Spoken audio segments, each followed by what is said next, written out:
ये विषय है और जो उसका थीम है हमारे उसका वचन का, वो परमेश्वर का वचन का थीम ये है कि नए साल में ये 5 आदतें अपने जीवन में लाएं। 5 आदतें नए साल के अंदर अपने जीवन क्या करें लोग लाएं। कैसी आदत? वो आदत क्या हो सकती है? सोचिए दिमाग से, क्या आदत है हमारे जीवन में होनी चाहिए जो हमने बीते साल में नहीं रख पाए होंगे, शायद इस साल में होना जरूरी है। वो कौन सी आदत है? शायद हम अपने व्यक्तिगत आदत कोई बात करते हैं, क्रोध, विरोध, ईर्ष्या, घमंड, अन्य प्रकार की बहुत सी बात आदतें लोगों के जीवन में होती हैं। अच्छाई भी होती है, बुराई भी होती है ना। बहुत लोगों के जीवन में अच्छी बातें भी होती हैं और बहुत लोगों के जीवन बुरी आदतें भी होती है। पर हमें अपने जीवन में देखिए, जो बाइबल बता रही है, खुदा के कलाम से आपको सिखाने की तैयारी में है, वो 5 आदतों को कैसे अपने जीवन में लागू करेंगे और 5 आदतों से हमारे लिए फायदा क्या होगा। तो आज का ये विषय ये हमारे बीच में है परमेश्वर के नाम से ये वचन जो आपको सिखाने की तैयारी में हम लोग हैं। नए साल में यह 5 आदतें अपने जीवन में लाएं। 5 आदतें लाना जरूरी है। प्रत्येक जन को, हर व्यक्ति को अपने बच्चों के जीवन में सिखाने का प्रयास करें। मत सोचिए कि बच्चा छोटा है उसको कैसे सिखाया जाए। जितना चाहो उसके बाइबल में लिखा हुआ है, खुदा कलाम कहता है कि हमारा जो गर्भ में बच्चा होता है वो भी सुनता है। साइंस भी कहती है ना। इसलिए हमारे बच्चे में लिखा है कि हमारा बच्चा जो है वो गर्भ से ही पवित्र आत्मा से परिपूर्ण है। जो खुदा के चुने लोग होते हैं, खुदा के इबादत करने वाले लोग होते हैं, खुदा पे ईमान रखने वाले लोग होते हैं, उनके बच्चे भी, दूध पीते बच्चे को भी खुदा चुन लेता है और उनके बच्चों से भी खुदा अपनी इबादत, अपनी महिमा करवाता है। इसलिए आज हमारे पास ये परमेश्वर की बातें हैं जिसमें हम आपको लेके चलेंगे जल्दी से। पिछली बार हमने आपको सिखाया था कलीसिया के बारे में कि परमेश्वर ठंडा है, गर्म है ना, हमें गुनगुना नहीं रहना है। दोनों में से एक बात चुन लेना है, ठंडा रहो या गर्म। हमने क्या रहना है? गर्म रहना। बाइबल में लिखा था, हमने सिखाया था आपको कि वो क्या परमेश्वर उगलने पर है ना। परमेश्वर क्या करने पर है? दिनों उगलने पर है। किसको? जो गुनगुने बने हुए हैं, जो संसार काम करते हैं और कुछ परमेश्वर काम करते हैं, कुछ अच्छा भी कर रहे हैं, कुछ बुरा भी कर रहे हैं। कुछ तो बाइबल के द्वारा, जैसे बाइबल में लिखा है मत्ती की पुस्तक उसका जब पढ़ते 6-5 अध्याय में, उसकी पहली आयत में परमेश्वर कहता है तुम दिखलाने की तुमको काम ना करो। तो 6 अध्याय के अंदर है ना, दिखलाने क्या करो? धर्म का काम ना करो, नहीं तो तुम परमेश्वर से कुछ भी फल ना पाओगे। इसलिए दिखलाने के लिए नहीं, हम खुदा में रहकर एक रियल में सच्चाई के साथ हम परमेश्वर के लिए कुछ करने वाले होने पाए। तो आज का विषय मैं आपको बता चुका हूँ, उसके लिए एक आयत आप लोग मिलकर निकालेंगे और खुदा के नाम से सीखेंगे ताकि परमेश्वर में 5 आदतों को पहले सुनने से पहले ये आयत अपने जीवन में ध्यान करें कि हमें उससे फायदा क्या होगा। 5 आदतों को मैं बाद में बताऊंगा, फिर इस आयत को पढ़ेंगे ताकि खुदा से करने पाए। निकालें इब्रानियों की पुस्तक 6 अध्याय और उसकी 10 आयत को, 6 का 10, 6 का 10 को पढ़ें और वचन खुदा के नाम से निकालें ताकि हम प्रयास कर पाएं।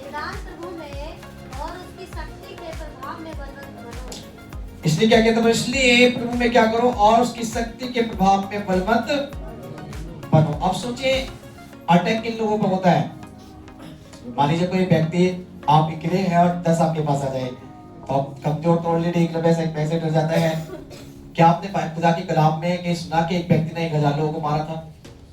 एक व्यक्ति ने 1000 लोगों को मारा। सुना आप लोगों ने सिमसोन के बारे में? सिमसोन जो खुदा के नबी थे, खुदा के जो रसूल थे, उन्होंने शिक्षा दी इस बात के लिए। जो उन पे लोगों ने क्या कर दिया? अटैक किया। बहुत सारे लोग वहां पर आ गए मारने के लिए। वो अच्छे नेकी काम करते थे, अच्छे ईमानदारी काम, अच्छे खुदा की महिमा करते थे, उसकी परमेश्वर सेवा करते थे। उनके पास क्या था? जो उन पर इतने सारे लोगों ने अटैक कर दिया। 1000 10,000 लोगों ने, 1000 नहीं लिखा, उसमें 10,000 लोगों के बारे में लिखा हुआ है। 10,000 लोगों को उसने क्या करा? उसने एक गड्ढे की जबड़ी के द्वारा, हड्डी पड़ी थी वहां पर, उन्होंने देखा कि समारोह क्या है, ताकत तलवार तो है नहीं, मुझे देखा मेरे पास कोई औजार नहीं है, मैं क्या करूंगा? एक गड्ढे का वहां पर जबड़ी पड़ी थी तो उसको उठाया और 10,000 लोगों को मार दिया। अब जानते इसका मीनिंग क्या है? वो वहां पर फिजिकल में लिखा हुआ है उन्होंने गधे के हड्डी से मारा।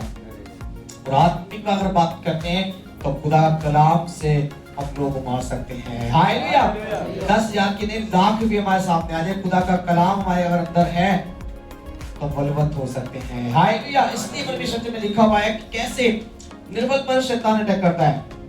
बीमारियां, दुष्ट आत्माएं, समस्याएं, चिंताएं, परेशानियां जो हमारे जीवन में आती हैं, मत सोचिए केवल हमारे इबादत करने से खुदा हमें सामर्थ देगा। उसके भवन में जाने से, उसके चर्च में जाने से, जमात में जाने से, तो भाई कुछ हम करते हैं, दुआ करते हैं, तो उसकी हमें क्या मिलेगी? ताकत मिलेगी। नहीं प्रिय लोगों, या खुदा कलाम कहता है, इसलिए प्रभु के उसमें क्या करना है, इसलिए खुदा में रहकर उसमें क्या, उसकी शक्ति में क्या क्या करें, प्रभाव में बलवत्त बने। उसकी शक्ति किसमें है? खुदा के कलाम में। उसका जो ताकत किसमें है? खुदा कलाम के अंदर है, उस परमेश्वर के वचन में है। और जब मेरा उस वचन को अपने दिल में रखते हैं, खुदा का अभिषेक, उसका बलबंद, उसकी ताकत मुझ में रहती है। हालेलुया। बहुत से नबी, बहुत से रसूल दुनिया में आए और दुनिया की खुदा की किताबों में दिख पढ़ने को मिलता है कि बहुत से लोग आए और उन्होंने क्या सीखा? उनसे ये सीखते हैं कि वो खुदा की इबादत में और खुदा की सेवागारी के अंदर रहे और लोगों से डरे नहीं।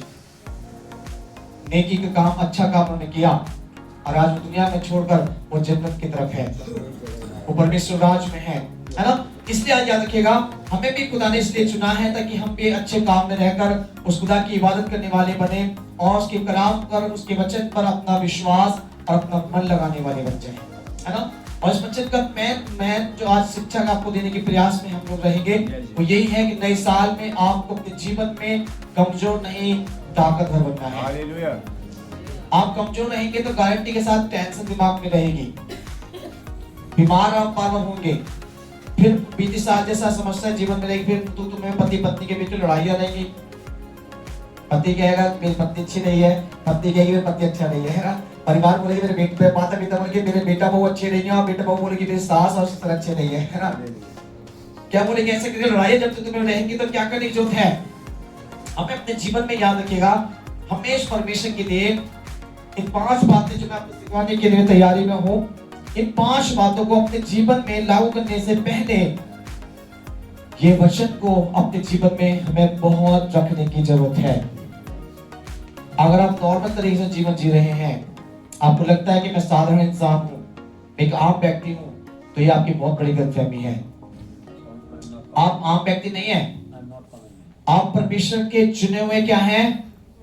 खुदा के चुने हुए एक पात्र हैं, खुदा के चुने हुए एक जन है आप। खुदा ने आपको चुन लिया। आपके बाइबल में लिखा है, खुदा कहते हैं तेरे माँ के गर्भ में रचने से पहले मैंने पे क्या लगाया हुआ था? ध्यान रखा हुआ था, चित्त लगाया हुआ था, और तेरे माँ के गर्भ में रचने के बाद मैंने तुझको चुन लिया है। उसने मुझे और आपको नाम लेके बुलाया। मत सोचिए कि मैं अपने घर से, अपने गांव से, अपने शहर से अपना पाता हूं, नहीं। मेरी और आपकी कोई भी कुवत नहीं है, मेरे और आपकी कोई ताकत नहीं है कि मैं अपनी मर्जी से यहाँ पर आ सकूं। ये सब कुछ खुदा की मर्जी है कि जब हम यहाँ पर आते हैं, खुदा लेके आता है। आज जो हम खड़े हैं, मैं आपको बताऊं अपने बारे में, कई बार मैंने आपको बताया भी है कि खुदा का ये मेरे अंदर कोई कुवत नहीं थी, कोई ताकत नहीं थी। मैं खुदा का एक दास, उसका एक परमेश्वर का सेवक बनकर उसके नबी के तरह से अनुसार एक काम करने वाला बनूं। मेरे जीवन में तो बहुत अलग बात थी, जो संसारिक जीवन को जीने वाला व्यक्ति था, पर खुदा ने मुझे क्या करा? वहां से चुनकर मुझे यहाँ खड़ा कर दिया। हालेलुया। उसकी मर्जी के द्वारा मेरे मन में कभी फीलिंग नहीं थी कि मैं एक उनका सेवक बनूंगा, अच्छे बच्चन सिखाने वाले बनूं, कलीसिया की स्थापना करने वाले बनूं, दुनिया को छोड़कर परमेश्वर काम करने वाला बनूं। कभी भी नहीं था, ये मेरे मन में कोई फीलिंग नहीं थी। परंतु खुदा ने, उस परमेश्वर ने मेरे जीवन की गलतफहमी को निकालकर, उस फीलिंग को निकालकर खुदा ने अपनी फीलिंग मुझ में डाली और खुदा की सेवक बनकर आज के लिए खड़े हैं। इसलिए कभी ये मेरी भूल नहीं है कि मैं अपनी मर्जी से सेवक बनाऊं। ये खुदा ने मुझको खड़ा किया। कोई व्यक्ति भी अगर उस खुदा पे ईमान रखे या ईमान लाए, उसकी मर्जी से नहीं है। बोलेगी मैं तो अपनी मर्जी से विश्वास में नहीं, कि आपकी मर्जी से विश्वास में खुदा ने लिखा है, खुदा कलाम में लिखा है। परमेश्वर जो बच्चे को पढ़ते हैं भाई, यूहन्ना सुसमाचार उसका 15 का 16 में क्या लिखा है? तुमने मुझको नहीं, पर मैंने तुमको चुना है। उसने कहा तुमने मुझे नहीं चुना। खुदा वो कह रहे हैं खुलकर कि तुमने मुझे नहीं चुना, पर मैंने तुमको चुन लिया, तुम्हें एक स्थान पे नियुक्त किया ताकि तुम फल क्या करो? तुम फल लाओ और तुम्हारा फल बना रहे। फल कौन सा लाना है? हमेशा लोग बताते तो क्या फल लेके आए? आप सेब, संतरा, केला लेके आएंगे क्या? आप अच्छे फल का लेके आए, पांच को तगड़ा कर दे, खिला कर हो सकता है, बट वो फल नहीं मिले। वो आत्मिक फल, आत्मा के 9 फल खुदा ने जो हमें दिए, पाप रूह के 9 फल हैं। उन खुदा के फलों को, रूहानी फलों को अपने जीवन में जब रखते हैं तो दुनिया के लोग देखकर उससे डरते हैं। दुनियावी संसारिक जो लोग हैं वो रूहानी वाली ताकत व्यक्ति से क्या करेंगे? डरेंगे। उस खुदा की पवित्र आत्मा के फल, पवित्र फलों के द्वारा जब जीवन में प्रकट हो जाए तो संसारिक व्यक्ति आपके सामने खड़ा नहीं हो पाएगा। उससे पता है मैं इसके सामने जाऊंगा तो मेरी औकात बता देगा, है ना। अगर मान लीजिए अगर मैं अच्छा व्यक्ति हूँ और कोई बुरा व्यक्ति मेरे अंदर सामने खड़ा होगा तो उसकी ऑटोमेटिक सारी बातें मुझे पता पड़ेगी कि ये व्यक्ति अच्छा नहीं है ना। आप किसी पवित्र व्यक्ति के सामने, धर्मी व्यक्ति के सामने, पाक व्यक्ति के सामने खड़े हो जाएं, आपकी औकात नहीं, आपकी हिम्मत नहीं होगी वहां खड़ा रहने के लिए। जैसे खुदा कलाम में लिखा हुआ है, धर्मी की मंडली में पापी नहीं टिक सकता। भविष्य पुस्तक की अध्याय में लिखा हुआ है ना। एक भूसे के समान होता है पापी व्यक्ति। कैसा होता है? जब पवन चलती है उड़ जाता है। मतलब क्या है? एक व्यक्ति जो डरपोक होते हैं वो घबरा जाते हैं लोगों के सामने आने में। उनको पता है कि मैं अच्छा व्यक्ति नहीं हूं और जाऊंगा तो मेरी सारी करतूतें बता देंगे, इसलिए उनसे दूर रहते हैं। इसलिए परमेश्वर ने रूहानी फल, वो खुदा के जो आत्मिक फल हैं, वो खुदा चाहता है कि तुम फलवंत बनने वाले हो जाओ, तुम्हारा फल बना रहे। पूरी साल में आपको अपने जीवन में इन आत्मा के 9 फलों को लाने की ज्यादा जरूरत है, ज्यादा।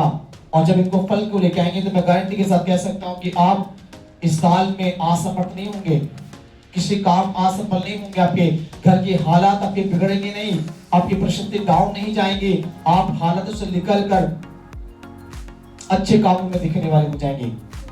आपकी सारी हालत बदल जाएगी, सारी परिस्थितियां बदलने लगेंगी। आप जो सोचते भी नहीं हैं, खुदा कहते हैं सोच से मांगने से पहले मैं जानता हूं तुझे क्या क्या चीज की आवश्यकता है, और उसने कहा है कि तेरी जरूरत से ज्यादा बढ़कर मैं तुझको देने वाला परमेश्वर। हमारी औकात से बढ़कर, हमारी जरूरत से भी ज्यादा वो खुदा मेरे लिए देता है जब उस पर ईमान और विश्वास के साथ चलने वाले हो जाते हैं। ऐसी कथा कोई कलाम में बताता है कि हमें अपने जीवन में क्या करने की जरूरत है, उसकी शक्ति के प्रभाव में हमें बलवंत होने की। अगर आप बलवंत नहीं हुए ना तो सोच लीजिएगा कुछ नहीं मिलेगा। ऐसी इबादत करने से कोई फायदा नहीं है, नॉर्मल जीवन जीने से कोई फायदा नहीं है। ऐसे आओ फिर कोई साल चली जाए, हर साल आते हैं चली जाएगी तो क्या मिलेगा। ऐसे मत सोचिए घर चर्च में आते हैं आंख खोल के देखने वैसे सही है, चलता है नहीं मेरे लोगों। मैं कभी हमेशा लोगों को देखता हूँ, मैं जब आंख बंद करके देखता हूँ तो बस सोचिए मैं आंख बंद कर रात तक करता हूँ, कभी बीच बीच खोल के भी देखता हूँ लोगों को। तो क्या करते हैं लोगों को एक दूसरे को देखते रहते हैं, क्या कर रहे हैं। ये सामर्थ नहीं है, ये अभिषेक नहीं पाएंगे आप। कलाम में लिखा है कि जो उसकी इबादत में जाते हैं बिल्कुल अपने आप को दीन बनाएं, अपने आप को छोटा करें, नम्र बनाएं, और बिल्कुल भूल जाएं कि मैं किस इंसानों के बीच में, ये सोचे कि मैं खुदा तेरे हजूरी में तेरे पास में खड़ा हूं। और जिसके सामने का अपने आप को सोच के खड़े होंगे तो आपकी हिम्मत नहीं होगी, आपके इस प्रकार का डर और उसका खौफ आपके अंदर होगा कि आप अपनी आंखों को इधर उधर नहीं, आप सीधे मन से खुदा की इबादत करने वाले हो जाएंगे। इसलिए हम अपने जीवन में याद रखना है, ये वचन से कहता है। चलिए मैं आपको 5 आदतों के बारे में लेके चलना चाहूंगा जल्दी से, और ये खुदा के नाम से आप सीखें और जानने वाले होंगे। पहली आदत क्या है उसकी? हर दिन परमेश्वर के वचन को पढ़िए और पढ़ के उसको वचन को अपने मनन कीजिए हर दिन। पहली आदत उसकी क्या है? अपने जीवन में पहली आदत आपको बनाना है कि हर दिन उसके वचन को पढ़ना, पढ़कर उसके वचन को मनन करना है। मतलब उसको ध्यान से देख सोचना है कि मुझे आज इस वचन को, उस कलाम को हमने पढ़ा है तो मुझे खुदा हमसे क्या कह रहे हैं। एक और उदाहरण इसके साथ साथ पहली आदत के अंदर, आप उदाहरण मानिए कुछ आपके जॉब में, आपके किसी काम में, या आपके किसी परिवार के अंदर रहते हुए, या आपके स्कूल में पढ़ते समय इत्तेफाक कुछ प्रॉब्लम्स आ जाए, मतलब कुछ आपसी टेंशन बढ़ जाए, तो आपका ध्यान कहाँ होता है? उधर ही होता है। आपका ध्यान उस समय उस जॉब पे, मान लीजिए मेरे नौकरी करते हुए भी अचानक से मेरा अधिकारी को समझता है भाई आपको सस्पेंड करा जा रहा है। क्यों ऐसा क्यों हो रहा है मेरे साथ? अगर स्कूल में पढ़ते समय आप पढ़ रहे हैं, अचानक उसके बाद बोलेंगे कि आपके लिए कल से स्कूल आपका नाम काटा जा रहा है। क्यों? मेरे परिवार के संग रहते समय मुझसे बोलेंगे आज से तुम्हारा मैंने वास्ता खत्म। ऐसी बढ़ाने के बाद ये सब समस्या जब आती है तो हमारा पूरा ध्यान कहाँ होता है? उस बात का होगा मेरा नाम क्यों काटा जा रहा है स्कूल से, बिल्कुल सस्पेंड क्यों किया जा रहा है नौकरी से, मेरे परिवार के लोगों ने इत्तेफाक मुझे ऐसा क्यों कह दिया। हम सब ध्यान उस पर रखते हैं क्योंकि हमारा जो पूरा जो सोच होगी वहां पहुंचेगी, इसलिए क्योंकि हम संसारिक और भौतिक जीवन से देख रहे हैं। उसी प्रकार अपने आत्मिक जीवन से अपने आप को जब देखेंगे तो खुदा कलाम कहता है, बच्चे में लिखी बातें, हमारी आत्मिक जो रोटी है, हमारे आत्मिक जो जीवन का एक मेन हिस्सा है वो है परमेश्वर का वचन, उसका कलाम। अगर उस कलाम पर आपका पूरा ध्यान हो, आप हर बात में फलवत होंगे। हालेलुया। आपको अपने पूरा ध्यान, पूरा अपना जीवन का जो एक महत्वपूर्ण जीवन है, महत्व बात है, एक जो खास है, इम्पोर्टेंट है, वो खुदा का कलाम होना चाहिए। आप 20 साल में नहीं कर पाएंगे शायद, ये आदत आपकी 20 साल में नहीं होगी शायद, आप 2025 में इस आदत को अपने जीवन में नहीं बना पाए होंगे। साथ आपने बहुत साल कलाम पढ़ा हो या ना पढ़ा हो, आपने कभी पढ़ा होगा कभी नहीं पढ़ा होगा, ऐसे करके जीवन जिए होंगे आप।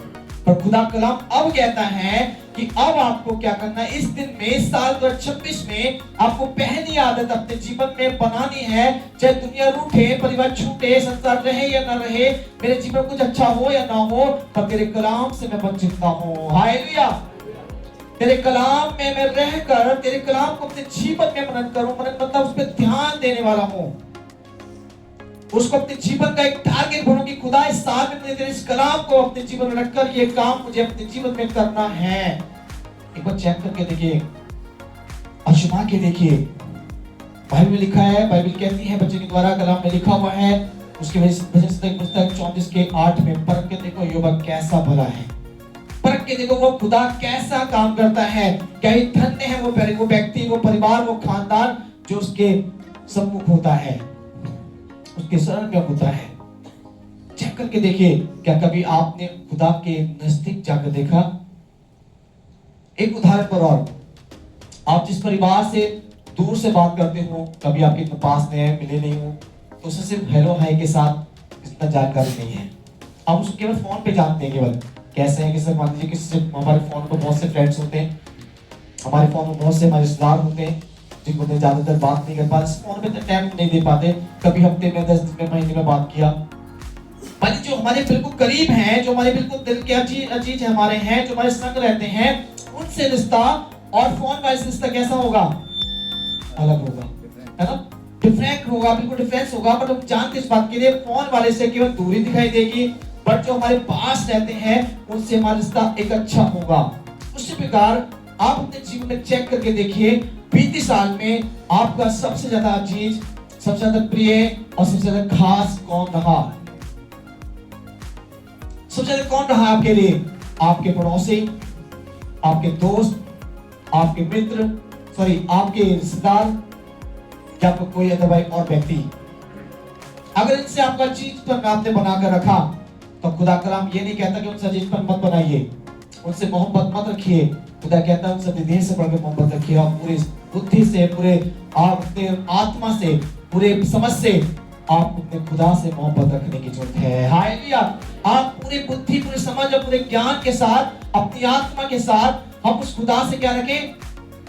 ज्यादा उसको अजीज माने, दुनिया से बढ़कर, हर एक व्यक्ति से बढ़कर उसको ज्यादा अपना मान के जब जिएंगे, तो अपने जीवन में आप देख पाएंगे खुदा से बढ़कर कोई नहीं है।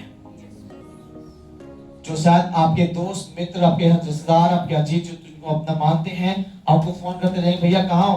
अरे भाई साहब थोड़ा सा फंस गया हूँ, टाइम नहीं मिल पा रहा है मुझे, थोड़ा सा लेट हो गया, तुम्हें काम करो, कल मैं आपको मिलता हूँ। वो आपकी परेशानी में आज नहीं है, कल के लिए बोला, कल उसकी कभी नहीं आने वाली है। और खुदा के सामने जब घुटने टेकेंगे ना, और खुदा से अच्छा संबंध आपने बनाया हुआ है, अच्छा उससे अजीज को माना है, उसके अच्छे करीब रहने वाले हैं आप, तो वो घुटना टेक कर जब उससे बोले खुदा ये प्रॉब्लम से, खुदा तुरंत सेकंड में आपके पास है, कहेंगे मत डर, मैं तेरे साथ हूं। चेक करके देखिए, आजमा के देखिए, जब ऐसा आप परेशानी में होंगे, आपके साथ वो डायरेक्टली बोलेंगे मत डर, मैं तेरे साथ हूं। रियली मेरे जीवन की आजमाइश बात है ये, कोई देखिए उसकी बात नहीं बता रहा, खुदा कलाम में पढ़ा है तो उसके बाद सोचिए कि पढ़ने के बाद बता रहा हूं, नहीं मैडम, मैंने अपने जीवन में रियली सच में आजमाइश देखा है। मैं आपको बहुत सी बातें बता सकता हूं अपने जीवन में। मैं कई बार ऐसी परेशानी में था, और मैंने कई बार अपने जीवन कैसे आजमाया, प्रैक्टिकल करके। मैं आपको बताऊं, ये नंबर की तरफ जब जाए, मैं जल्दी की बात कर रहा हूं, 2 साल पहले की, समथिंग 24 की, 25 में तो मैं बेड रेस्ट पे रहा, 24 में एक चीज को लेकर बहुत परेशान था, उस बातों को लेकर मैं बहुत टेंशन में। मैंने अपने आत्मिक गुरु से, जो मेरे पिता थे, जिनको मेरे अपने जो मेरे चर्च के फादर थे, उनसे पूछा, उन्होंने इस बात का सॉल्व नहीं कर पाए, बट मैं उसकी बहुत परेशानी में लेकर मैं खुदा के सामने यमुनापुरम की बिल्डिंग, और जहाँ पे डीपीएस, छोटे डीपीएस के सामने गली है, उसके पीछे एक जंगल था छोटा सा, कभी अब तो कॉलोनी बन गई है, अब तो उसमें बसावट होने लगी है। वहाँ एक छोटा जगह था, मैंने अपनी बाइक खड़ी की, शाम के समय 7 बजे का टाइम था, सर्दी का मौसम था, बाइक खड़ी करी और मैंने बाइक खड़ी कर मैं अंदर जंगल में गया और घुटने टेक कर खुदा से मैं चिल्ला गया, खुदा तू सच में है, तो समस्या का मुझे अभी इसी वक्त बात चाहिए, खत्म कर मुझे, या तो मेरे सेवकाई को मैं छोड़ दूंगा या फिर मुझे बता मैं क्या करूं। खुदा ने तुरंत मुझे आवाज दी, रियलिटी जैसे मैं आपसे बोल रहा हूं, रियल आवाज खुदा की मेरे पास आई। उसने कहा तू घर जा और यशा की पुस्तक को जाकर उस अध्याय को पढ़। डैडी मुझे बोला जाके पढ़ और मुझसे प्रार्थना कर। ऐसे मेरे कानों में आवाज आई और मैं तुरंत अपनी बाइक उठाई और सीधा घर आया और मैं बाइक उठाकर पढ़ना स्टार्ट किया और खुदा ने मुझसे बात की और मेरी समस्या का सॉल्व हो गया। हालेलुया। किसी भाई से, दोस्त से, मेरे आत्मिक पिता जो मेरे गुरु थे, जिनके द्वारा मैं विश्वास में आया, मैंने उनसे पूछा बट वो सॉल्व नहीं कर पाए। वो समझाने लगे मुझे इन बातों में, ऐसा नहीं, ऐसा करो, वैसा नहीं, वैसा करो, बट खुदा ने डायरेक्टली मुझे बोला तुझे ये काम करने की जरूरत है।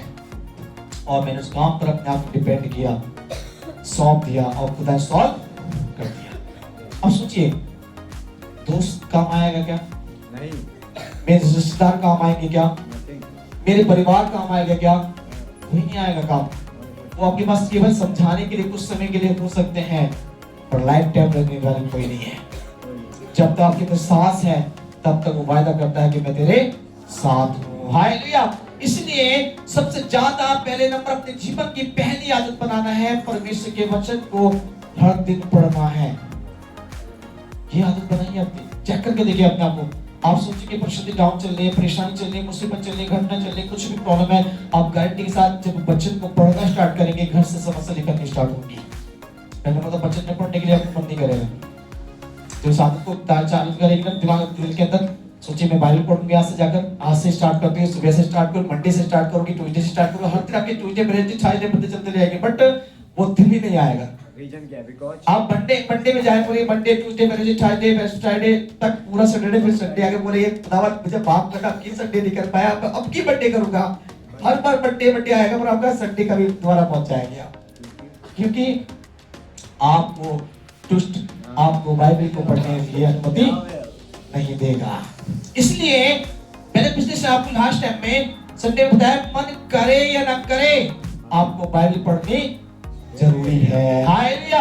आपका मन करे ना करे आपको प्रार्थना करनी जरूरी है, आपका मन करे ना करे आपको आराधना करनी जरूरी है। ये 3 अंगीकार के वचन मैंने आपको पिछले संडे में बताए थे। इसलिए आपको अपने जीवन में याद रखना है, कुछ भी क्यों ना हो जाए, कैसी भी समस्या क्यों ना आ जाए, हर दिन वचन को पढ़ना ये मेरी आदत होनी चाहिए। दूसरा नंबर, अपने जीवन में याद रखिएगा, हम दूसरी बातों को अपने जीवन में याद रखेंगे। खुदा का दूसरी जो आदत मेरे जीवन के लिए है, आज वो खुदा का कलाम मेरे जीवन में इस बात को दर्शाने की तैयारी में है कि जब हम उस परमेश्वर के पास रहते हैं, दूसरा नंबर प्रार्थना करना।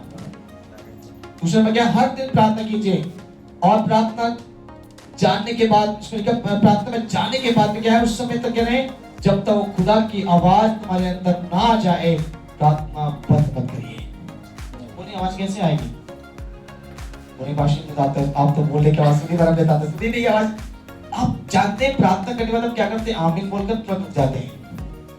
क्या करते हैं हम लोग? प्रार्थना जब खत्म करते हैं ना, आमीन बोला, सो गए, उठ गए, काम करने स्टार्ट किया। आपको कम से 15 मिनट अपनी आंख बंद करके बिल्कुल कंटिन्यू 10 से 15 मिनट के अंदर आप अपनी आंखें बंद करके बिल्कुल शांत, बिल्कुल मन को शांत कर बिल्कुल अपने आप को शून्य कर चुप बैठना है। गारंटी है इस बात के लिए, आपको खुदा बात करने के लिए कान में बोलेंगे, बेटी बेटा राइट आवाज आएगी, चेक करके देखना। बोले चेक करके बैठोगे तो पास के राजवाड़ी के लिए बैठोगे, परमेश्वर को चली आएगी, मन से बैठोगे तो आएगी। इसमें लिखा है हर दिन क्या करना है, प्रार्थना करने के, प्रार्थना जाने के बाद क्या करना है, जब आप प्रार्थना के समय निकालते हो तब सॉरी परमेश्वर से क्या करना है, बात करने के लिए बैठिंग रूम में आप मुझसे बात करना चाहते हो। जब आप प्रार्थना स्टार्ट करो, पहले स्टार्टिंग करो, मुझे आज आपसे बात करनी, प्रार्थना नहीं, आज मैं प्रार्थना नहीं करना चाहती हूँ, मैं आपसे बात करने के लिए आया हूँ, परमेश्वर तुझसे बात करना चाहता हूँ। किसी के पास जाते हैं रिक्वेस्ट करके तो तब अपना लेटर देके वापस आते हैं, तो किसी से बात करना है तो थोड़ा समय देना पड़ता है ना। क्या करेंगे, किसी मान लीजिए आप मुझसे रिक्वेस्ट पास आपसे रिक्वेस्ट आप आ जाइएगा, बोल के चले गए। अगर आप मुझसे मिलकर बात करना चाहते तो आपको थोड़ा समय बैठना पड़ेगा मेरे पास, है ना। इंतजार भी करना पड़ेगा। इसलिए हमें क्या है, परमेश्वर के साथ में बैठना है। क्या करने के लिए? बात करने के लिए। और ये गारंटी के साथ कि ये आदत आपके जीवन और इस साल में रही ना, तो मैं आपको गारंटी के साथ बोल सकता हूँ, आपकी हर साल से बढ़कर इस साल का एक परमेश्वर आशीष बड़े आशीष, बड़े फल मुताबिक दिखने वाले हो जाएंगे। तीसरे बात, इसमें एक एग्जांपल मैं आपको बताना चाहता हूँ। आप प्रार्थना कैसे करते हैं? कितना समय प्रार्थना में बैठते हैं? बताइए, आपकी प्रार्थना किस तरह से स्टार्ट होती है? कैसे आप प्रार्थना बैठते हैं? बहुत से क्या करते हैं मैं आपको बता सकता हूँ। बहुत से आराधना करके स्टार्ट करते हैं प्रार्थना। एक गीत गा लेंगे, हाँ उसके बाद धन्यवाद धन्यवाद धन्यवाद धन्यवाद परमेश्वर, धन्यवाद धन्यवाद धन्यवाद धन्यवाद, हालेलुया हालेलुया हालेलुया, ऐसा करते रहते हैं। ये प्रार्थना नहीं है, ये कोई प्रार्थना नहीं है। मैंने प्रार्थना के 5 शब्द को आपको पहले कभी बताया था। पैसे करना, प्रशंसा, उसकी तारीफ करना, धन्यवाद नहीं करना। अगर किसी व्यक्ति की तारीफ करोगे तो वो आपके पास ज्यादा बात करने के लिए आएंगे। जब उसकी तारीफ ही नहीं करोगे तो कैसे आएंगे? बस मान लीजिए आप मुझसे पास तो मुझे बहुत अच्छे लगते हो, बहुत अच्छी वजह से गाते हो, आप हमारे घर पे आओ ना, तो मैं खुश हो जाऊंगा। वो बहन ने मुझे बोला चलो मैं उस बहन के घर जाता हूँ, उसने मेरी बहुत तारीफ करी है, उस भाई ने मेरी बहुत तारीफ की, मैं उसके घर जाऊंगा, पहले मैं बाद में दूसरे घर जाऊंगा, फिर उसकी बात सुन के आएंगे, उसके लिए प्रार्थना करके आएंगे। ये हमारे मन में फीलिंग होती है। हम किसी की तारीफ करते हैं तो वो तारीफ सुनकर हमारे लिए क्या करता है, और ज्यादा हमसे बात करने की प्रयास करता है। और जो उसकी तारीफ ना हो उसकी बुराई करो, धन्यवाद थैंक यू तो ठीक है, जा रहे हैं अपने घर। परमेश्वर धन्यवाद देने का काम नहीं, धन्यवाद तो हमारे पास हर दिन देने के लिए उन्होंने बोला है। पर जब प्रार्थना बैठते हैं, पैसे प्रशंसा करिए। क्या करना है? परमेश्वर के साथ रात से रोते हुए उसके सम्मुख आए, उसकी तारीफ के बाद रोना है। प्रभु तूने मेरे जीवन में कितने बड़े बड़े कार्य किए, तूने मेरे मां की गर्भ से लेकर अभी तक तूने मैं संभाला, मेरे जीवन की उतार चढ़ाव में तूने मुझे कितना आशीष किया। उसके उपकारों के लिए रोना है, अपनी बीमारी के लिए नहीं रोना कि परमेश्वर बीमार था तूने मुझे ठीक कर दिया, धन्यवाद नहीं, उनके धन्यवादों के लिए रोना। उस बात के लिए नहीं रोना कि उसके उपकारों के लिए, जो खुदा ने मेरे जीवन में उपकार किए, जो खुदा ने मेरे लिए किया है, उस बात के लिए मुझे अपने जीवन में खुदा के लिए क्या करना है? रोना है। और जब आप किस बात के रोते हैं? खुदा मेरे उससे लड़ाई हो गई, मैं कितना प्यार करती थी उससे, उस भाई से कितना मेरे बहुत मन था, ऐसे कर दिया नहीं, या कुछ चीजें चाहिए उसके लिए। हम किसके रो रहे? अपनी कमियों को दिखलाकर रो रहे। अपनी कमी पे नहीं रोना, खुदा के उपकार पे रोना। और जब खुदा के उपकार के रोएंगे, खुदा बोलेंगे देख मेरी बेटी, देख मेरे बेटा मेरी बातों के लिए रो रहा है, इसके लिए बड़े काम मैंने किया, अब किस साल में उससे भी ज्यादा काम करूंगा। हालेलुया। तुझे कुछ नहीं मिला था बीते साल में, इस साल में उससे ज्यादा तुझे देने वाला। तो अपना खुदा सोचेंगे, बस रोते हुए था से थरथराते, मदद डरे खुदा से। क्या करना है? तीसरा नंबर, आपको डरते हुए खुदा के पास आना है प्रार्थना में। इस बात से डरे, खुदा सुबह से मैंने कुछ काम किया, कि मैं तेरे खाते सामने बैठने लायक तो नहीं हूँ, और खुदा फिर भी मैं हिम्मत से तेरे सामने बैठा। तेरा अनुग्रह, तेरी कृपा, तेरा रहम और करम मुझ में है, इसलिए तेरे सम्मुख में आया। खुदा तुझे दुआ में आया, खुदा मुझे दया कर, मुझे माफ कर दीजिएगा, मेरे गुनाहों को क्षमा कर दीजिएगा, जो मुझसे पूरे दिन हुए हैं, पूरे 24 घंटे 12 घंटे में जो किया है मुझे माफ कर। उसे डर के उस सारी गलतियों को छोड़ देना। ये मत करना कि जब उनके सामने बैठे तो गलती छोड़ दी और जब प्रार्थना खत्म हो गई तू बहुत ज्यादा बोल रही है, प्रार्थना बैठा था, अब देखो तू बहुत ज्यादा कैसे कर रही थी, तू किचन में प्रार्थना बैठ के कुछ करती तो है नहीं। मैं जब प्रार्थना बैठता हूँ जब तो प्रार्थना में किसी भी भक्ति है तो, या अपने पति से जब मैं जब तो बहुत ज्यादा स्टार्ट कर देते हो। आपका पति, आपका पत्नी, आपका बच्चा, आपका बेटा, आपकी बेटी, अपने परिवार के कोई सदस्य भी कुछ भी करने दो, इग्नोर कर दो। आपको खुदा के सामने घुटना टेककर उसके लिए डरते हुए बैठना। उसका डर खुदा उसके मन में अपना डालेगा। जो आपके सामने नहीं बैठ रहा ना, मैं पिछले एक बार बचत सिखाया था आपको, पिछले साल में गर्मी के मौसम से मैं, अगर किसी को विश्वास में लाना है ना, किसी को अगर कोई कमी इसके जीवन में, वो प्रार्थना नहीं करता, वचन नहीं पढ़ता, चाहता नहीं, चर्च में कुछ भी नहीं करता, आप उसे कुछ मत बोलो, कभी भी मत बोलो कि तुम प्रार्थना क्यों नहीं करते हो, तुम चर्च क्यों नहीं जाते हो, तुम बाइबल क्यों नहीं पढ़ते हो, तुम अपने जीवन में बदलाव क्यों नहीं ला रहे, कुछ मत बोलो। आप घुटना टेक कर उसके सामने डेली बैठना स्टार्ट कर दो। ऑटोमेटिकली वो खुद व्यक्ति में अपना विश्व के अंदर विश्वास, खुदा क्या करेगा, मेरी पत्नी, मेरे पति, मेरे भाई, मेरे बेटा, मेरी बेटी पर करती है, उससे विदित हो जाएगा और वो घुटना टेक कर प्रार्थना करना स्टार्ट कर देगा। हालेलुया। इसलिए थरथराए। और चौथा घासपात 4 बार जो उसको नमने से ना से ममता को कुछ छोटा करें, खुदा में कुछ नहीं, मेरी रियल में परमेश्वर कुछ भी नहीं, मैं मात्र मिट्टी और तुम मुझे क्या कर उठा।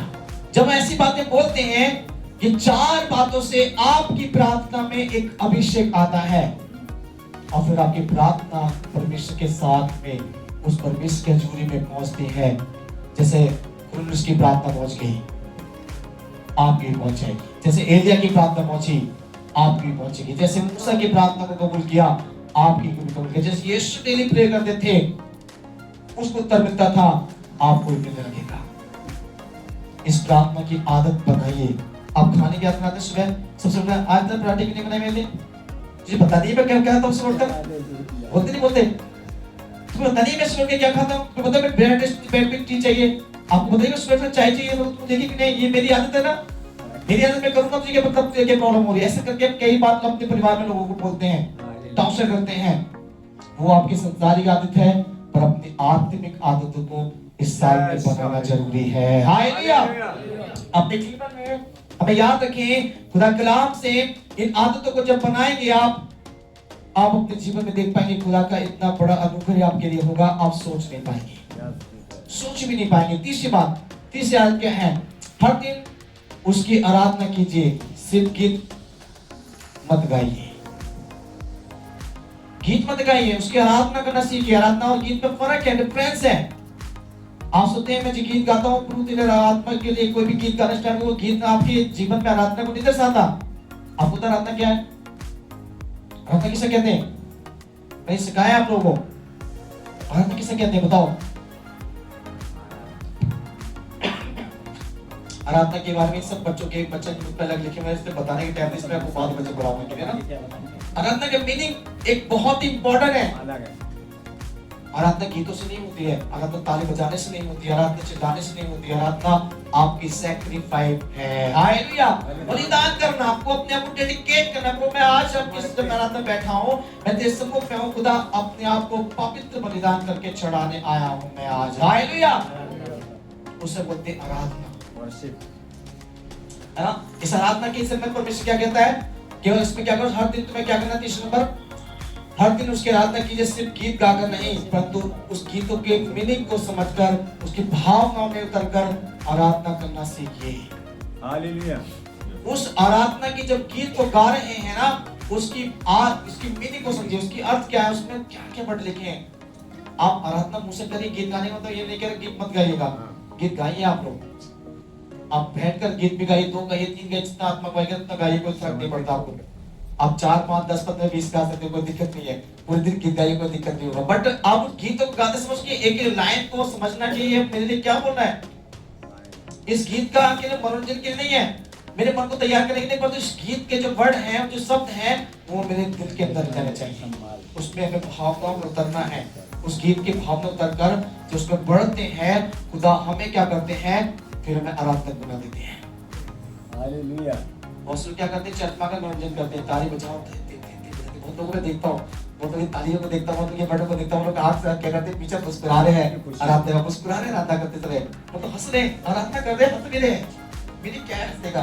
वो आराधना में हंसने की जरूरत नहीं है, बड़ी गंभीर होना जरूरी है। आराधना क्या समझे वो? गंभीर, बहुत ही अपने आप को एक बड़ा साइंस में रखना है, उसमें साइंस रखकर बिल्कुल एक परमेश्वर के सोचिए, मेरे सामने एक अधिकारी है, वो राजाओं का राजा, खुदाओं का खुदा, वो खुदा हमारे बीच में है। अब प्रधानमंत्री तुम्हारे घर का है तो क्या करोगे आप? चिल्लाओगे क्या? अगर मैं देश में बता देता हूँ, पूरे आसपास के सारी जगह क्या होता है? सील हो जाते हैं, सारे एरिया में सारे रोड बंद हो जाते हैं। तुमको पता है कि हमारे शहर में कौन आ रहा है? प्रधानमंत्री आ रहा है। सारे तरफ के सारे रोडे बंद, सिर्फ प्रधानमंत्री गाड़ी के सिवा दूसरी गाड़ी नहीं आएगी हमारे। इस प्रकार वो प्रधानों का प्रधान है, महान वो राजाओं का राजा है, खुदाओं का खुदा है, वो खुदा हमारे लिए। और जब वो हमारे बीच में आए, हमें बड़ी गंभीर होना है, बिल्कुल शांत रहना है। तीसरी बात, इसलिए आपको आराधना करते समय, उन गीतों गाते समय अपने जीवन में याद रखिए, उन गीतों का अर्थ हमें पता होना चाहिए। जानते हैं एक आराधना की छोटा एग्जाम्पल बाइबल से बताऊंगा। लास्ट ऑफ जब आराधना कर रहे थे, बंद गिरे पड़े थे, है ना? जो उनको मार कर पीट कर बंदगी में डाल दिया गया था। तो क्या उनके साथ में आधी रात को उन्होंने क्या सोचा? उनको मालूम है कि हमें से कोई छुड़ाने वाला आने वाला नहीं है। उनको पूरा यकीन था कि अब हमें से कोई उठा के ले जाएगा, छुड़ाने वाला कोई व्यक्ति हमारे साथ में नहीं आएगा। हमारे दोस्त मित्र रिश्तेदार को तो मालूम ही नहीं है कि हम इस बंदगी में पड़े हैं। उन्होंने सोचा कुछ नहीं, हमें गुस्सा होने के लिए, मन उदास के लिए रोने की जरूरत नहीं है। उन्होंने क्या किया? बड़े आनंद के साथ, बड़े हर्ष के साथ, बड़े खुशी के साथ दोनों की हथकड़ियां बंधी हुई थी, दीवार से उनको बांध लॉक करा हुआ था।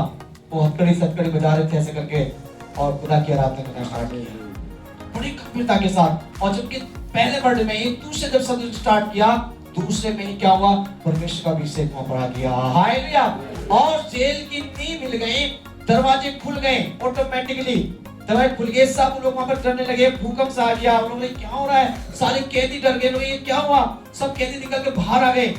और पौलुस और सिलास जब वहां सुडेव के बंद के हथकड़े टूट गए, बंधन टूट गए, पैर के बंधन टूट गए और निकल के बाहर गए, तो सारे कैदियों को बोला एक स्थान पे खड़े रहो, कोई भी इधर नहीं रुकना। और वहां का जेलर को मालूम पड़ा कैसा हो गया है। उसका जेलर आया और तुरंत सोचा कि अब तो मैं, मेरी नौकरी तो जाएगी, साथ साथ गवर्नमेंट जो है मेरी बहुत बड़ी बेइज्जती करने में तैयारी हो जाएगी। अब मुझे मरने से बढ़कर कुछ और चाहिए नहीं। मैंने छुरा निकाला, तलवार निकाली और अपना को मारने की प्रयास किया। तब पौलुस ने आवाज दी, नहीं जेलर, तो अपने आप को कुछ भी हानि ना पहुंचाओ, सब यहीं पर हैं। तो उसके जी में जी आया, उसके मन में फीलिंग हुई कि मेरे नौकरी जाने वाली है ना, मेरी बेइज्जती होगी, अब सब यहीं पर हैं। और ने जाके क्या करा? उसके पास में घुटना टेककर ऊपर में जेलर ने पौलुस और सिलास के सामने कहा, क्या बोलता है? हे सज्जनों, हे परमेश्वर के प्रिय दासों, बताओ मैं क्या करूं? मैं उद्धार पाने के लिए क्या करूं? तुमने इतनी मेरी बड़ी बेइज्जती से मुझे बचा लिया है। तो उसने बोला ये कैसा हुआ? उसने बोला खुदा की इबादत करने के द्वारा ऐसा हुआ। उसने क्या करें? उसकी नजात पाने के लिए उसने खुदा पे ईमान रखो। उसने क्या करा? उस परमेश्वर विश्वास करो तो तू और तेरा घराना क्या पाएगा? उद्धार पाएगा, नजात को पाएंगे, ऐसे करके बोला गया। और उसने पूरी रात क्या करे? ईमान लाए, पूरा बच्चे समेत, परिवार समेत उसने खुदा को जीवन दिया और उसके लिए अपना तैयार कर दिया। इस समय था आराधना का समय। अब जब मैं आराधना करूं ना, तो मेरे घर में भूकंप आना चाहिए। आएगा नहीं आएगा भूकंप? आपके घर में भूकंप की बात बोल रहे हो, हमको देख दे रही है भूकंप जब आएगा। हमें नहीं बातें आराधना के तब तक पूरा क्या बैठ जाते हैं पत्थर होकर, देखो खुदा तू कभी लाएगा। और कहते थे हमें देखो देखे, सब लोग बोलते हैं पवित्र आत्मा ये कैसे मिलेगी? जब देखो मिलेगी नहीं मिलेगी। अब देखो मिलेगी नहीं मिलेगी बोल के बैठेंगे तो जिंदगी में नहीं मिलेगी। हालेलुया। आप ये सोच के आराधना में बैठे हैं, अक्सर कि प्रार्थना परमेश्वर मेरे काम देखो, मैं किसी के पास में जा रही हूँ, मेरे काम होगा कि नहीं होगा देखती हूँ मैं, नहीं होगा जिंदगी में भी आपका। आप पूरे रोजे 40 दिन के रखो, 21 दिन के रखो, चाहे कितने भी दिन के रख लो, आपके रोजे के द्वारा, आपके उपवास के द्वारा, आपकी इबादत के द्वारा, आपके आराधना के द्वारा कुछ भी नहीं हो सकता। आप ये परमेश्वर से बैठो, खुदा मुझे कुछ नहीं चाहिए, खुदा केवल आप मुझे चाहिए, तो आपको सब कुछ मिल जाएगा। ठीक है, चौथी बात बोलकर आप जल्दी समाप्त की तरफ चलेंगे। दो बातों को बोलकर जैसे उसकी चौथी बात, हमें हर हफ्ते क्या करना है? 2 दिन मैंने पिछली बार बताया था, फिर आपको बता रहा हूं, हर ये आदत होनी चाहिए आपके अंदर। ये मैं आपके नियम नहीं, आदत होनी चाहिए। ये मैं सोचे खुदा कलाम में लिखा है तो इसलिए कर रहे हैं। हर हफ्ते में 2 दिन आपको उपवास रखना है, रोजे में रहना है। इसमें डायरेक्ट लिखा है हर दिन क्या करना, 2 दिन तुम्हें क्या करना, उपवास कीजिए। यदि आप पूरा दिन उपवास नहीं रख सकते हैं तो आधा दिन का भी कर सकते हैं। आपको लगता है कि मैं पूरा दिन नहीं रह सकता हूँ, तो आप हाफ टाइम पे 12 बजे तक रहिए, 12 बजे रात के 12 से लेकर सुबह के 12 तक चाहिए। पर रहना आपको सप्ताह में 2 दिन जरूर है, 1 दिन नहीं। आजकल क्रिश्चियन लोग क्या करते हैं, मुस्लिम लोगों ने क्या कर रखा है, सप्ताह में 1 दिन शुक्रवार तक कर लिया है। खुदा ने कोई कलाम में दिन नहीं रखा आपके लिए। Friday, Monday, Tuesday, Wednesday, anyway कोई भी डे हो, कोई भी दिन आपके संग आप खुदा के लिए रोजे में जा सकते हैं। सप्ताह में 2 बार लिखा हुआ है खुदा के कलाम में, आपको रहना जरूरी है। रोजा रखकर आपको क्या करें? रोजा रखकर रोजे से क्या होता है, मेरे व्यक्तिगत जीवन की रिपेयरिंग होती है, मतलब मुझे अब परमेश्वर हर बात में संभालता है। आपके रोजे से आपका घराना नहीं बचने वाला। मतलब आप मैं 2 दिन तो रोजे रखूं तो मेरे परिवार सुरक्षित रहेगा? नहीं। आपकी पत्नी बच्चे परिवार सुरक्षित रहेंगे, खुदावन आपको सुरक्षित रखेगा। यदि आप उपवास में हैं, आप रोजे में हैं, तो मेरे को सुरक्षित रखने वाला परमेश्वर मेरी पत्नी को नहीं संभालेगा। चलो पत्नी ने रख रखा, मैं तो रखूं, क्या बोलते हैं, मम्मी ने रख लिया, हिंदू वाले बोला जन्म छोटी वाली बहन ने रख रखा है, पापा रख लेंगे, वो रख लेंगे, मुझे क्या चलता है? अरे जो आप जो खाना खाते हैं तो आपका खाया हुआ खाना उस मेरी मम्मी के पेट में नहीं जा रहा, मेरे पापा के पेट में नहीं जा रहा, मेरी पत्नी बच्ची के परिवार के अंदर नहीं जा रहा, जो मैं खाऊंगा वो मेरे अंदर रहेगा। हालेलुया। इसीलिए जब मैं उपवास में जाऊंगा तो खुदावंद मेरी हिफाजत करेगा, मेरे बच्चों की नहीं, पत्नी की नहीं, पति की नहीं, परिवार की नहीं। इसलिए मुझे क्या करना है? आप चेक कर, आप बोलते हैं बहुत बीमार रहते हैं ना, कई बार बहुत लोग बोलते हैं जी मैं थायराइड है, शुगर है, बीमारी, ये प्रॉब्लम, ये प्रॉब्लम, ये प्रॉब्लम, ये प्रॉब्लम। आपकी प्रॉब्लम का सॉल्व है तो रोजा रखना, उपवास रखना। अब चेक करके देखिए, रोजे में जाएगा, देखिए अपने लिए प्रार्थना करिए, किसी और के लिए नहीं। अपने लिए दुआ में जाइएगा, किसी गैर के लिए नहीं रखिएगा। उस दिन मेरे पास्टर जी की दुआ मत करिएगा, उस दिन चर्च के लिए मत करिएगा, उसके बच्चों के लिए मत करिएगा, पत्नी के लिए मत करिए, पति के लिए मत करिए, व्यक्तिगत अपने लिए प्रार्थना करिएगा। खुदा से बोले, खुदा मुझे केवल चाहती हूँ, मैं चाहता हूँ खुदा तेरी अभिषेक, तेरा सामर्थ, तेरा जलाल, तेरी ताकत मुझ में रहे, और जब मुझ में रहेगा उसका अभिषेक, उसकी सामर्थ, उसकी ताकत, उसकी बात मुझे मुझ में रहेगा तो बीमारियां, समस्या, तकलीफ, मुसीबत में जीवन से दूर रहेंगे। हालेलुया। अब मालूम है जब तुम्हें कुछ नहीं रहता, मैडम जब पहले आपको बताऊं, स्टार्टिंग 5 साल तक लगातार 2 साल मैंने खाना नहीं खाया, 2 साल लगातार, 1 साल अपनी वाइफ कॉलेज में, 1 साल अपने घर आने के बाद, मुश्किल से खाया होगा तो चाहे 1-2 महीना खाया होगा तो नहीं खा सकता, पर हर दिन 40 दिन के पास, हर दिन 40 दिन के पास रोजे में रहता था, और रोजे की ताकत आज खुदा ने मुझको दी है। हालेलुया। उस समय वो ताकत नहीं दिखी मुझे, आज से अगर मैं बात करूं तो 6 में वो ताकत नहीं दिखी, वो ताकतें अब दिख रही हैं। खुदा को मुझे मालूम हो रहा है कि वो अभिषेक खुदा ने अब मुझको किया। वो ताकत उतने उपवास में ना होता तो इतने वरदान मुझ में नहीं होते, खुदा की सेवाकारी नहीं कर पाता, खुदा के लिए जगह जगह जाके लोग इबादत करने के लिए मैं तैयार नहीं हो पाता, खुदा मुझे इतनी देर दूर तक नहीं लेके जाता। ये मेरी औकात नहीं, मेरी कोई कुव्वत नहीं है, ये खुदा की मर्जी से है। इसलिए याद रखिएगा, आपको हर हफ्ते में 2 दिन आपको उपास रखना है, और उपास में अपने जीवन में कैसे रखें? खाली भूखा रहने से पता नहीं पड़ता। आपसे रोजे में मैंने खाना छोड़ दिया, खाना नहीं खाऊंगा, पानी नहीं पीऊंगा, चाय नहीं पीऊंगा, ये नहीं खाऊंगा, वो नहीं खाऊंगा, आप मन उस पर आ गया, मैंने खाना छोड़ दिया, इसमें से मैं रोजे में हूं, है ना? क्या बोलते हैं लोग जितने रोजे होते हैं, और चेहरे पर एक फटाफट दिखती है। उदाहरण बताऊं आपको, पति मुझे 6 दिन में लिखा हुआ है, जब रोजे में जाओ तो कपटी के समान नहीं, दिखाने वाले समान नहीं, आपका रोजा कैसा चाहिए? आप अपने सिर पे क्या करते हैं, मुंह को धोइए, तेल को लगाइए, अच्छे तरह से आपको हंस खुश दिखना है, लोगों के सामने लगे कि हाँ हम रोजे में नहीं है। लोगों को ये मालूम हो गया हम रोजे में नहीं है, हम खुदा में है। हमारे चेहरे के बनावट को लेकर कोई पूछे खा रहे हो ना, तो 5 दिन अच्छा वो 5 में जाके अरे तुम तो ईसाई हो ना, अरे तुम तो इबादत करने वाले हो, तुम खुदा को मानते हो ना, सही बात है। हमारे तो बात है, उस क्या होते हमारे भी आएंगे, बाद में आएंगे नहीं मिलो। तुम्हें हर दिन चाहे दूसरे बाद में आओ या ना आओ, तुम्हें हर दिन सप्ताह में 2 बार रोजे में रखकर दिखलाने में नहीं, आत्मा से रहना है। जब रहेंगे ना अपनी बॉडी में, आपको महसूस हो जाएगा कि मेरी बीमारी ठीक हो गई है, आपको महसूस हो जाएगा कि अब मैं परमेश्वर बढ़ रहा हूँ, उसका अभिषेक मुझ में है, जो मैं प्रार्थना करता हूँ रोजे में वो खुदा सुनना है। आपको महसूस होगा, ये आदत आपके अंदर होनी चाहिए। 4-5 आदत बोलकर लास्ट खत्म करनी चाहिए। हर इसमें किसी न किसी एक ऐसे व्यक्ति से संगति करें, एक ऐसे व्यक्ति से संगति मत कीजिएगा जो आपको खुदा से दूर ले जाए। कैसे लोगों से संगति नहीं करनी आपको? आपके कैसे लोगों से संगति नहीं करनी? मारिया मेरे स्कूल के फ्रेंड है, आपका स्कूल में फ्रेंड किससे बात करेगा, किस प्रकार की बात करेगा? आपको बताइए, मेरे क्लास में किस प्रकार की बात करेगा, पढ़ाई लिखाई के बारे में या संसारिक बातें? चलो पार्टी में चलते हैं, क्या बोलेंगे? आज पार्टी करते हैं हम लोग, चलो आज थोड़ा सा घूमने चलते हैं, किसी मॉल में चलते हैं, कहीं पर चलते हैं। बट ये सब बातें संसारिक भौतिक है, ये हमारे काम की नहीं है। खुदा को ये सोचे मेरे एक वैल्यू है। आप जब तक अपनी वैल्यू को ना समझेंगे, याद रखिएगा खुदा आपको वैल्यू नहीं देगा। आपको अपनी वैल्यू समझनी है कि मैं कौन हूं। सोचिए मैं गांव में रह रहा हूँ, एक छोटे से मोहल्ले में रहता हूँ, एक छोटा सा टूटा घर है मेरा, तो मैं तो एक आम व्यक्ति हूँ? नहीं।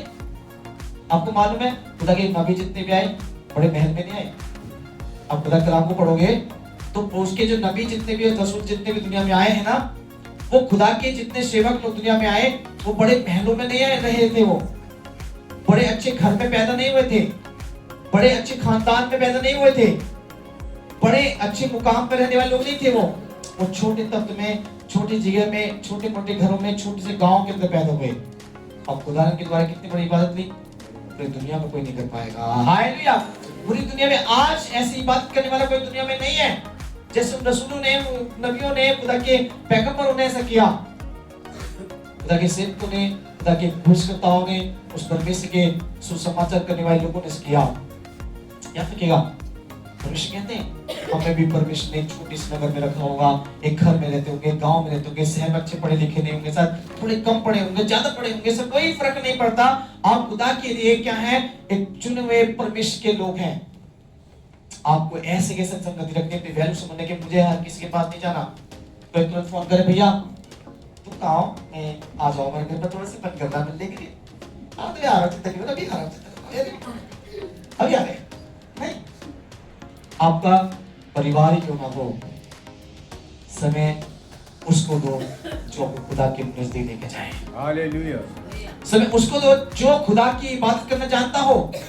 ऐसे लोगों के साथ बैठो, आप सबसे मिलो जरूर, मिलने के लिए खुदा मना नहीं कर, मिलिए मत, आप सबसे मिलिए, सबसे बात जाइए, पर टाइम ऐसे व्यक्ति को दीजिए जो खुदा की इबादत करना जानता हो, उसके कलाम को जानता हो।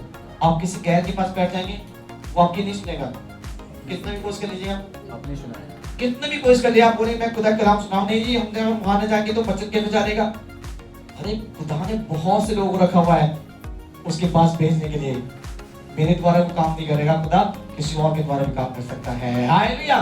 हम कई बार सोचते हैं कि अगर मैं उस परिवार में नहीं गया तो खुदा उसकी आत्मा कैसे बचे। मेरे गांव के लोगों की जिम्मेदारी, मेरे मोहल्ले की जिम्मेदारी मुझ पे है, और मैं अपने मोहल्ले के लोगों के साथ बैठता नहीं हूँ, और किसी जगह बैठता हूँ, फालतू स्कूलों में, कॉलेजों में, ऑफिसों में, ड्यूटी पे, जहाँ पर ना पर बैठने को, और फालतू बात सीख कर क्या करते हैं, आज आज उसकी शादी में जाना पड़ रहा है, स्टाफ की लड़की की शादी है, आज फ्रेंड की बहन की शादी है, पास के लिए वहाँ जाना पड़ रहा है, सॉरी आप चर्च में क्या पाएंगे, आज थोड़ा सा असमर्थ है।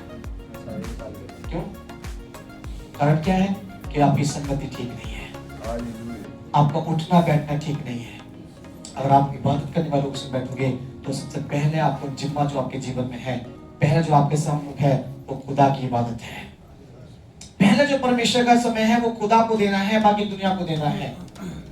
6 दिन खुदा दिए, लोग उसे बोल सकते हैं खुदा की, जब तो आप अपनी वैल्यू नहीं बताओ लोगों को तो कैसे मालूम पड़ेगी वैल्यू। आपको संडे को फोन करके बोले भैया पास्टर जी ऐसा नहीं, अरे आज चर्च के बाद मेरे घर पे आ जाओ, क्या मेरी बेटी की शादी है। हाँ चिंता भी, और चर्च में 12 बजे खत्म कर दूंगा, तो अरे 12 बजे 11 बजे चर्च खत्म कर देता हूँ, ठीक है आता हूँ तुम्हारे पास, विश्वास भी मुझे जल्दी भगा दूंगा, ठीक है। तो खुदा देख रहा बेटा तू मुझे समय नहीं दे रहा, तो अपने दोस्त के घर जा रहा है, तेरे दोस्त के घर से तुझे बताऊं तुझे क्या होगा। वो दोस्त, वो मित्र, वो मेरे जॉब पर रहने वाला, मेरा जो साथ का साथी, मेरा क्लासमेट, मेरा पड़ोसी, धोखा देगा मुझे, छोड़ कर जाएगा तुमको। में किसके पास जाएंगे, किससे दुआ करेंगे आप, कौन से किससे रिकॉर्ड करेंगे आप? रिकॉर्ड और दुआ सुनने वाले एक ही है, वो मेरा खुदा है। इसलिए ऐसे संगति रखें जो खुदा की इबादत करना जानता हो, उसके कलाम को, उसके वचन को जानता और मानता हो। फालतू टाइम बर्बाद मत, कैसे में कम है हमारे पास, समय कम है, और अपनी वैल्यू को बताए सकते हैं भैया मैं ना शादी में आ सकता हूँ, ना जैसे मिल सकता हूँ, मैं खुदा की इबादत में जाता हूँ, मेरी इबादत मेरे लिए इम्पोर्टेंट और खास है। उस इबादत के दिन, परमेश्वर के विश्राम के दिन को छोड़कर किसी और काम में जाना हमारे लिए हराम और बेगुनाह क्या गुनाह है। याद रखिएगा, जो गुनाह मेरे जीवन के लिए, उसकी इबादत को छोड़कर कहीं जा रहे हैं, साल में आपने 20 साल में बहुत अपने जीवन को ऐसे जिए होंगे, साथ यहाँ चर्च को छोड़कर कहीं और चले गए, विश्वास मतलब कि आप शादी में, विवाह में, पार्टी में रोज लोगों से मिलना जुलना करा होगा, पर ये आदत बनाइए कि खुदा इस साल में मैं अपनी आदत को रखता हूँ कि मैं लोगों से ऐसे संबंध रखूंगा जो तेरी इबादत को जानता हूँ, करने जानता होगा, तेरे कलाम पर जीना रहूंगा। मैं ऐसे संगति नहीं रखूंगा, चाहे वो मेरा भाई क्यों ना हो, चाहे वो मेरा परिवार का कोई भी हिस्सा क्यों ना, जो बच्चे को नहीं मानता, नहीं जानता। खुदा के नाम में लिखा है यीशु के पास, तो यीशु मसीह एक बार जमात में बैठे हुए थे और लोग संग जमात कर रहे थे, मतलब लोग संग कलीसिया में बैठे हुए थे, कलाम को सुना रहे थे। एक चेला आया यीशु के पास बहुत तेज से, यीशु यीशु यीशु, क्या हुआ? अरे तेरी मम्मी और तेरे भैया बाहर तुझे बुला रहे हैं। बोले कौन सी मम्मी, कौन सी मेरी माँ? तेरे भाई और तेरे माँ जो है वो बाहर खड़े हैं और तुझे जल्दी से बुला रहे हैं, जल्दी जा, कुछ प्रॉब्लम हो गई है। यीशु ने बहुत ही सख्त, स्ट्रिक्टली और बहुत ही सख्त बात बोली, कौन मेरी माँ है और कौन मेरा भाई है? मेरी माँ और भाई वो नहीं जो बाहर खड़े हैं, मेरी माँ और भाई वो है जो मेरे खुदा के कलाम को सुनते और उस पर चलते हैं। हालेलुया। इसलिए याद रखिए, कोई भाई नहीं है दुनिया में, चाहे वो खून का रिलेटिव क्यों ना हो, भाई वो है जो खुदा के कलाम को मानता हो, जो हर दिन खुदा के साथ इबादत करने वाला व्यक्ति हो, जो हर दिन परमेश्वर के साथ जीवन जीने के लिए तैयारी में हो, जो हर दिन कहे कि मैं खुदा के लिए जीना और मरना जानता हूँ। वो मेरा भाई है, वो मेरी माँ है, वो मेरा परिवार है, वो मेरा खानदान है। इस दुनिया में सब झूठे हैं। किसी से मत ना करके आप चेक करके देखिए दुनिया के अंदर, आपने चेक किया भी होगा, जिनसे अच्छी दोस्ती होती है ना, वो सबसे ज्यादा दगाबाज होती है। जिनसे ज्यादा अच्छा मेल जोल होता है, विश्वास करते हो, जीने मरने की बातचीत ना बोले, गुरु जी चिंता क्यों कर रहे हो, पास्टर जी चिंता क्यों कर रहे हो, अरे जान दे देगी तुम्हारे लिए। यीशु के साथ भी लोगों ने बोला था, भाग्य छोड़ दो यीशु को। चेला जानते ही पतरस लगे, सब अगर तुझे कोई मान के आएगा, सबसे पहले मैं तेरे सामने खड़ा दिखाई दूंगा, और सबसे पहले पतरस ही भग गया। छोड़िए, सोचिए दिमाग से, 3 बार यीशु को मना करने वाला, जानता नहीं हूं ऐसे करके बोलने वाला कौन था बाइबल के अंदर? पतरस। ऐसे दुनिया में भी है, विपत्ति आने के समय बोलते हैं ना, सुख के सब साथी हैं, दुख का कोई भी नहीं है। ये गारंटी है, रियलिटी बात अपने जीवन चेक करके देखिए, आजमा के देखिएगा, ये खुदा कह रहे, मैं नहीं कह रहा। इसलिए संगत में उनसे रखें, ऐसे लोगों के साथ बैठना उठना स्टार्ट करें जो खुदा से दूर नहीं, खुदा के नजदीक रहने वाला होने पाए। चाहे सप्ताह में, महीने में एक ही बार उससे मिले, और मिले हैं हर दिन, लिखा हर दिन। आप जब भी आप फ्री होते हैं, आपको लगता है कि मैं फ्री हूँ और मुझे आज समय है, तो आप ऐसे के साथ फोन पे भी अगर बात करें ना, ऐसे से ही करिए। बात तो टाइम पास वाले से मत करिए। हाँ क्या बना लिया जी, हाँ क्या करें, आज मीटिंग में नहीं जुड़ा मैं, पास्टर जी मुझे तो भेज दिया था, मैं बात मीटिंग में जुड़ने का मन ही नहीं करा मैं, तो इसलिए मैं आपसे बात कर लूँ। घर में सब ठीक है? भैया कैसे हो? बहन कैसी है? बहन से बात करा दो, ऐसे करके बात करते हैं। तो भैया से बात करा दो, ऐसे करके बात करते हैं। आप टाइम पास मत करिए, ये टाइम पास करने का समय नहीं है मेरे लोगों, अब खुदा का आने का समय है। मैं आपको बताऊं, मैंने आपको पिछली बार भी बताया था, 7 कटोरे का पहला कटोरा खुल चुका है। पढ़िए, प्रकाश वाक्य में लिखा हुआ है, दुख के कटोरा है, 7 कटोरे दुख के हैं। पहला कटोरा स्टार्ट हो, उसमें लाल पानी, पूरा पानी खून बनने वाला है। पानी हो चुका है हिमाचल प्रदेश में और ईरान के अंदर कई जगह खून, नदियां खून हो गई हैं। मैंने पिछली बार भी बताया था आपको। अभी दूसरा कटोरा खुलेगा ना, तो आप भूकंप, अकाल पड़ने वाला है। दूसरे कटोरे में क्या लिखा है? अकाल, इस पृथ्वी पर अन्न नहीं होगा। क्या जाएंगे फिर, कैसे रोजे रखेंगे, नहीं रखेंगे? अभी तो रोजे रखने का मन नहीं करता, अभी तो उसकी इबादत करने का मन नहीं करता, अभी तो दुनिया में शामिल है, घूम रहे हैं, खा रहे पी रहे हैं, एंजॉय कर रहे हैं, तो फिर क्या करेंगे आप लोग, है ना? इसलिए खुदा का नाम कहता है, इस बात को ध्यान रखिएगा अपने जीवन के अंदर। ये 5 बातें, ये 5 आदतें अगर आपके जीवन में नहीं है, तो आप याद रखिएगा, कभी भी आप आशीष को नहीं पाएंगे। 5 बातों की मैं सिर्फ जल्दी से आपको 5 आयतें बताकर, मतलब पढ़ना ही पढ़ना, सुनाने कुछ नहीं है, आप निकालें जरिए उसकी। दुष्कर्म की पत्री 5:17 कैसे पढ़े? दुष्कर्म की पुस्तक 5:17 पढ़े। तो यदि कोई मसीह में है, तो वह नई सृष्टि है। याद रखिए, कलाम कह रहा है, यदि कोई मसीह में, यदि खुदा में ईमान रखने वाले हैं, तो वो सबसे पहले एक नई सृष्टि है, नई जीवन हो चुका है, सब पुरानी बातें पुराने साल में खत्म हो गई हैं। दूसरी बातें, दूसरी आयत आप जिस निकाले, रोमी 12:2। और इस संसार के सदृश ना बनो, हाँ। परंतु तुम्हारी बुद्धि के नए हो जाने से तुम्हारा चाल चलन भी बदलता। इसलिए परमेश्वर के संसार के सदस्य तुम्हारे मन के नए हो जाने से तुम्हारा चाल चलन भी बदलता जाए, है ना? और जिससे तुम क्या करो, परमेश्वर की भावती इच्छा से मालूम करते हो, वो कौन सी सत्य है? बाइबल का, परमेश्वर का कलाम है। तीसरी बात है, तीसरा वचन, इफिसियों की पुस्तक 4:22-24 तक। इफिसियों की पुस्तक 4:22-24 तक, जल्दी से पढ़िए। 4:22-24 तक। भाई में से पढ़े जैसे कोई फास्ट। कि तुम अगले चाल चलन के पुराने मनुष्यत्व को, जो भरमाने वाली अभिलाषाओं के अनुसार भ्रष्ट होता जाता है उतार डालो और अपने मन के आत्मिक स्वभाव में नए बनते जाओ। कोई नई टेंशन में पढ़ो, प्रेजेंटेशन में कि है। तुम पिछले चाल चलन के पुराने मनुष्यत्व को हाँ। तो भरमाने वाली अभिलाषाओं के अनुसार हाँ। भ्रष्ट होता जाता है हाँ। उतार डालो हाँ। और अपने मन के आत्मिक स्वभाव में नए बनते जाओ हाँ। और जैसे नए मनुष्यत्व को पहनो जो परमेश्वर के अनुरूप सत्य की धार्मिकता और पवित्रता में सजा गया है। बस ये चार आपको दिखेगा अपने जीवन में। इस प्रकार पुराने काम, पुराने मस्तक को उतार कर फेंक कर नई चीजों को अपनाना है। चौथी बात है इस यहेजकेल की पुस्तक 36 का 26 पढ़ें। हैच का चौथी आयत जल्दी से पढ़ लीजिए, बात नंबर 48 ये पढ़ना खास है। यहेजकेल की पुस्तक 36 का 26।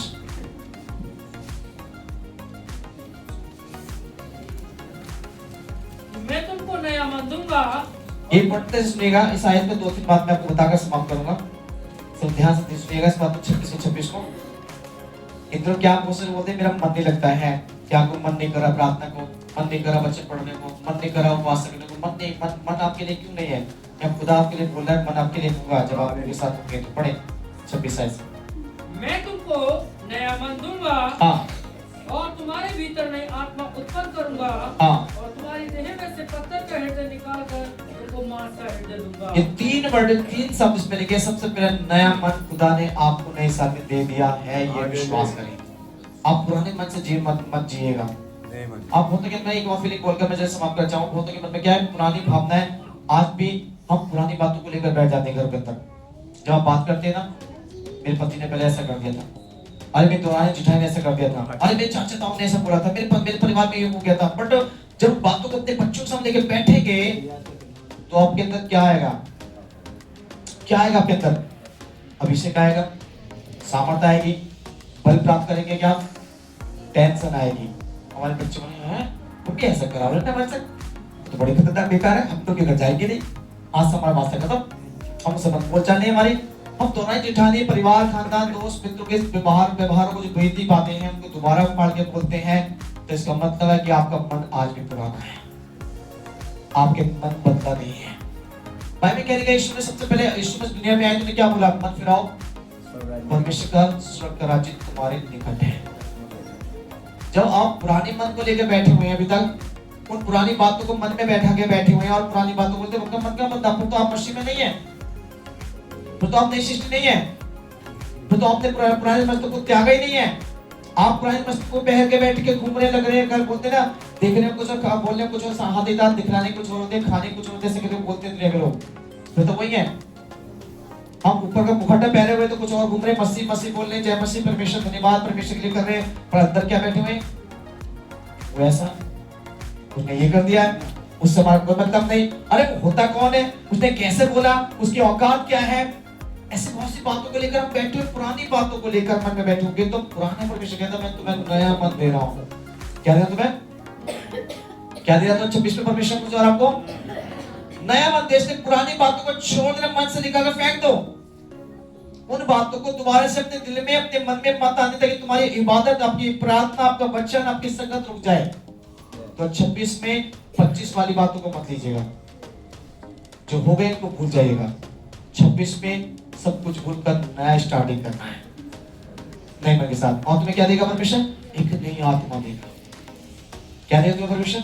नई आत्मा। आपकी आत्मा पुरानी हो चुकी है, आप बहुत गलत बातों को, क्रोध, ईर्ष्या, घमंड, विचार की बातों को ले लेकर, बुराई को ले लेकर, लड़ाई झगड़ाई कर करके अपनी आत्मा को पुराना कर लिया है। इसलिए खुदा क्या कहता है, मैं उस आत्मा के अंदर से सारे कुछ बदलाव में लेके जाऊंगा, उसे रिपेयर कर अच्छे से करके मैं साफ करके नई आत्मा दूंगा। और नई आत्मा में क्या होना चाहिए? अभिषेक, सामर्थ, वरदान। जब आप बोलो वो होने लगे, जो आप सोचो वो होने लगे। आप इसके लिए बोले जा तो ठीक है, तो गाइस वो ठीक होने पाए। जैसे आप बोलो वैसा होने लगे। जब आप आत्मा में नए हो जाएंगे तो सब कुछ होना स्टार्ट हो जाएगा। लास्ट इसमें क्या लिखा? तीसरी बात, मैं तुम्हें नए मांस पत्थर पे दिल निकाल कर मांस पे हृदय। इसका मतलब क्या? पत्थर दिल भी बना हुआ था। सुनते जरूर थे, मानते रहे, जो बोले तो तुम्हें क्या दिक्कत? फिर सर ऐसे किया ना, कितनी बार सुना, इग्नोर कर दिया परमेश्वर को। कितनी बार खुदा ने बोला वचन के द्वारा समझाया, छोड़ो नहीं करना पड़ता है। जब सुबह ठंड पड़ रही है, सुबह बाजू ड्राइवर नहीं है, अरे उसने बोला छोड़ो, कोई नहीं बोलता, हमने माफी हमारी कोई गलती थोड़ी नहीं थी उसकी, और उसने गलती की, वो आके माफी मांगे हमसे। उसने बोला था वो करे हमारे साथ, वो पड़ोसी के साथ में अच्छा उसने व्यवहार गलती किया, तो वो बोलेगा मुझे। पास्टर जी ने तो किया, हम क्यों बोलेंगे पास्टर जी के सामने जाकर? पास्टर जी खुद आपसे हमसे आगे बोलेंगे। हम सुनते विश्वासी ने बोला, अरे मैं क्यों उसके पास जाके बोलूं, वो मुझे आगे बोलेगा। ऐसे बोलकर हमारे पत्थर पे दिल बना हुआ है। दिल हमारा क्या बना हुआ है? पत्थर का दिल बना हुआ है। पत्थर के दिल को निकाल कर फेंक देने के लिए तू बोल रहा है। तुम्हें मांस कर दे, मांस कर जानते इसमें दर्द होता है। पत्थर में कुछ भी कर दो, कुछ नहीं होने वाला। मांस में दर्द होता है ना, मांस का दिल जो होता है वो दर्द होगा। मांस के दिल में क्या होगा? आपको भावनाएं आएंगी, आपको अच्छाई बुराई की पहचान होगी, अपने और बुराई की पहचान होगी। अब सब कुछ परमेश्वर आपको उसमें दिखाई देगा, आत्मिक जीवन दिखाई देगा, सामर्थ दिखाई देगा। इसलिए वो कहते हैं, ठीक है ना, कहने के यही वचन है। उसके बाद आगे जो पढ़ेंगे तो घर जाकर पढ़ लीजिएगा इस अध्याय को, 36 को। इसमें आगे लिखा है कि तब तुम क्या करोगे? मेरा आराधना करने सीख जाओगे।